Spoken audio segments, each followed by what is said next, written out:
Welcome back to the Deep Dive. Today, we're tackling a pretty interesting mission, actually. Yeah. We're going to validate the hype around a global phenomenon, the film The Artist. Ah, yes, The Artist. I mean, when this movie came out, it just took the world by storm, didn't it? Yeah. And all without saying, well, pretty much a single word. Look at that. Our sources today are packed, full of early reviews, industry analysis, tracking the awards.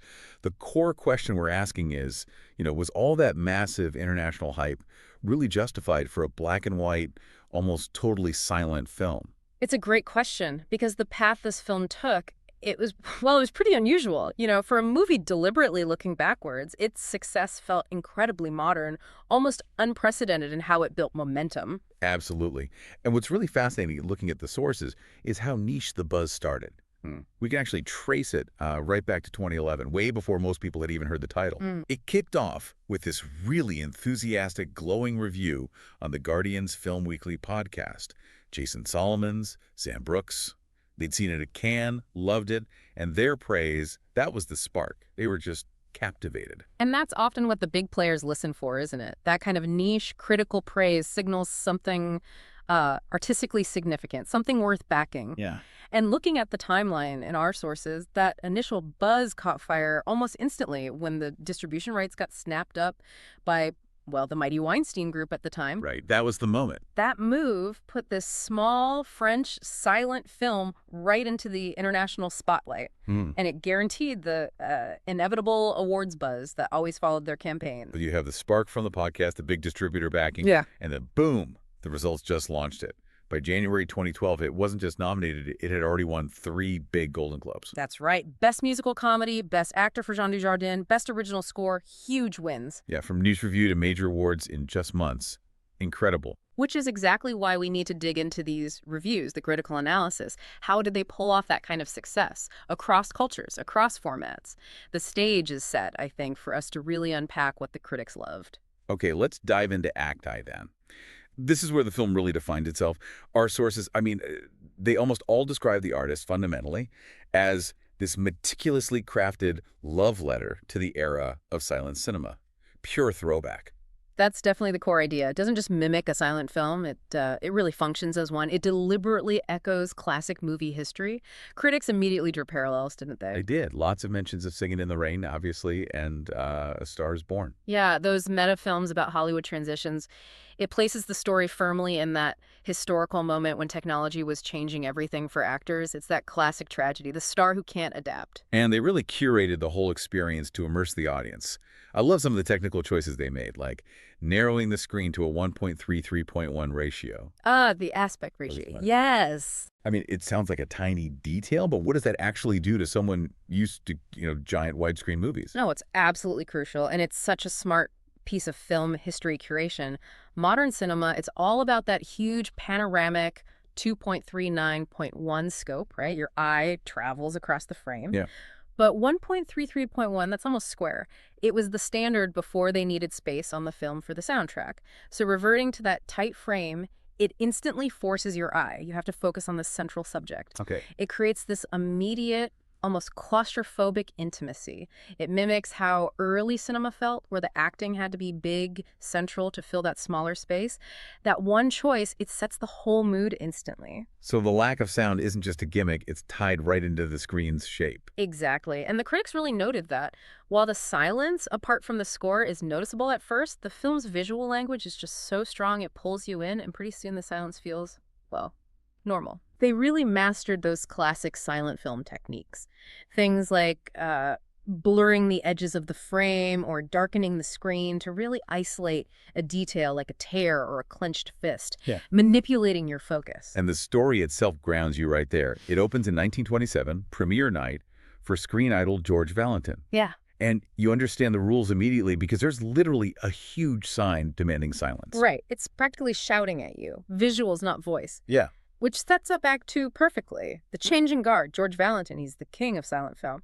Dashing, charismatic, brilliant physical actor. But he's completely resistant to the talkies, sees them as a cheap fad. And that resistance, that's his downfall. His star starts to wane because he won't adapt. Exactly. It's his central flaw. And that decline is contrasted so well with the rise of Peppy Miller, the aspiring actress he sort of discovers by accident after his premiere. I think the montage showing her rise is one of the cleverest bits of nonverbal storytelling. You just see her name climbing up the credits in her movies. It's incredibly efficient visual storytelling, isn't it? Brilliant. Yeah. And George Valentin himself, as a character, he's built like a piece of Hollywood history. He fits that mold, the Douglas Fairbanks swashbuckler type, or maybe a young Errol Flynn. Right.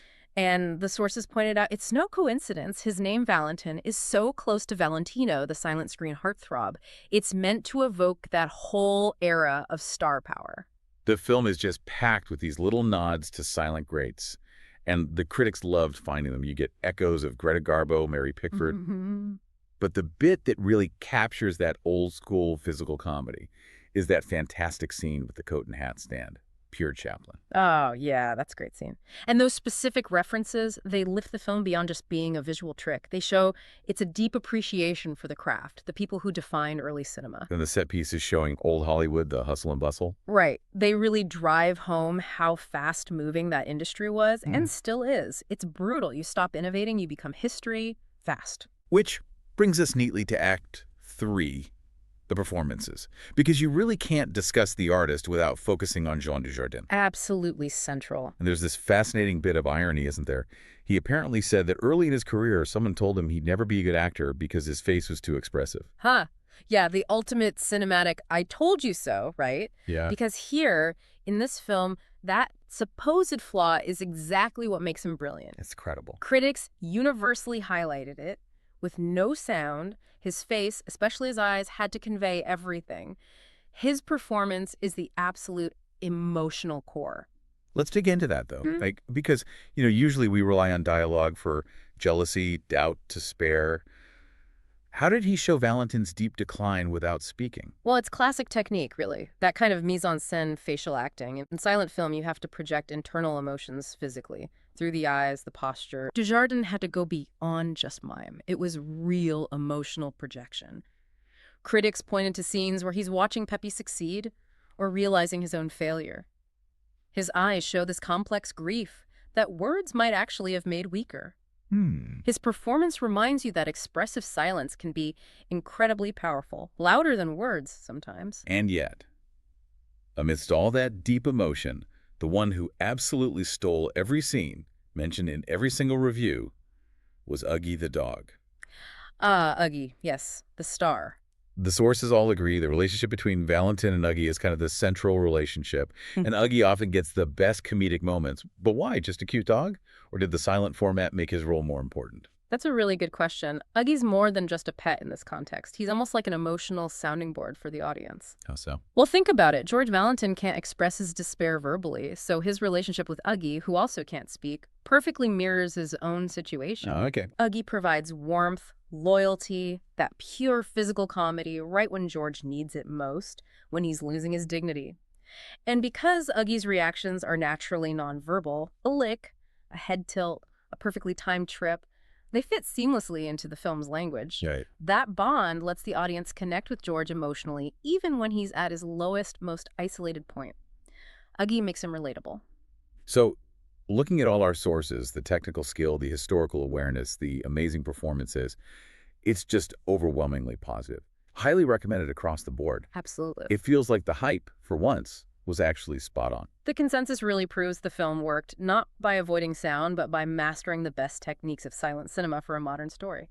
It showed complexity doesn't need dialogue. It needs masterful visual storytelling. So for you listening, the key takeaway seems pretty clear.